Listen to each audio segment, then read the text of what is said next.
Assalamualaikum warahmatullahi wabarakatuh. Nama saya Alfiana Nikmatillah dari program studi Pendidikan Agama Islam kelas E. Jadi di sini saya akan sedikit membahas tentang mata kuliah penilaian dan evaluasi pembelajaran pendidikan agama Islam, di mana materi kali ini adalah alat yang digunakan dalam rangka melakukan evaluasi hasil belajar. Teknik evaluasi hasil belajar yang sering diterapkan di sekolah ada dua, yaitu yang pertama teknik tes dan yang kedua teknik non-tes. Teknik tes adalah cara yang dapat dipergunakan atau prosedur yang dapat ditempuh dalam rangka pengukuran dan penilaian di bidang pendidikan yang berbentuk pemberian tugas, baik pertanyaan maupun tugas lain.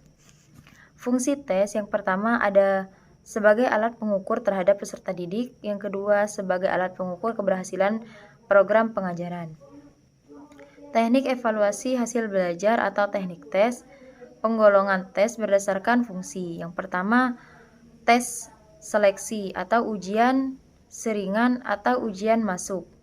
Digunakan untuk memilih calon peserta baru dengan materi sesuai persyaratan yang telah ditentukan. Yang kedua, tes awal atau pre-test. Digunakan untuk mengetahui sejauh manakah materi yang akan diajarkan. Yang ketiga, tes akhir atau post-test. Digunakan untuk menguji apakah materi pokok telah dikuasai. Yang keempat, tes diagnosis.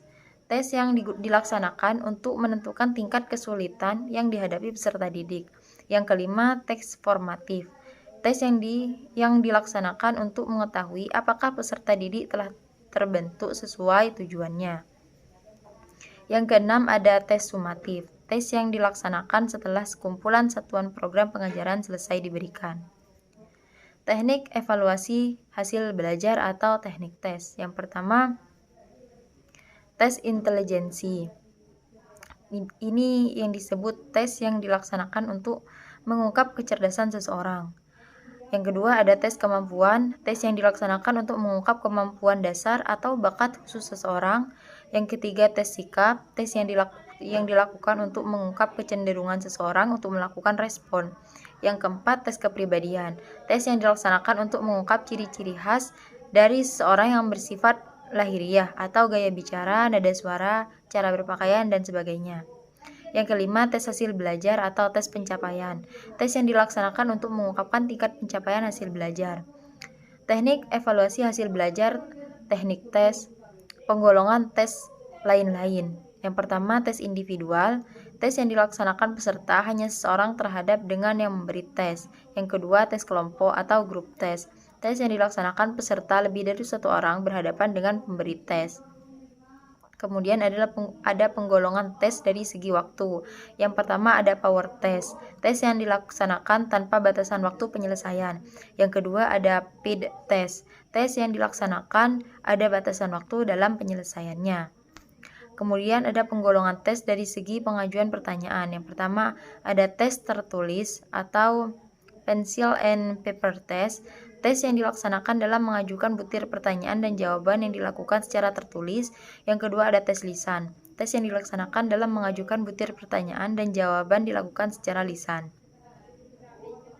Kemudian ada penggolongan evaluasi hasil belajar non-tes. Yang pertama ada pengamatan atau observasi, tes yang dilaksanakan dengan melakukan pencatatan secara sistematis terhadap fenomena yang sedang dijadikan sasaran pengamatan.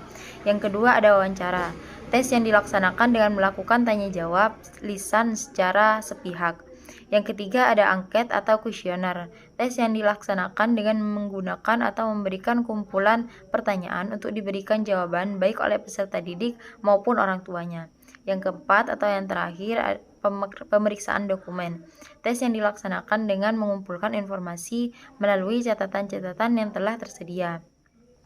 Mungkin hanya itu yang dapat saya jelaskan pada video kali ini. Kurang lebihnya saya mohon maaf. Sekian, terima kasih. Wassalamualaikum warahmatullahi wabarakatuh.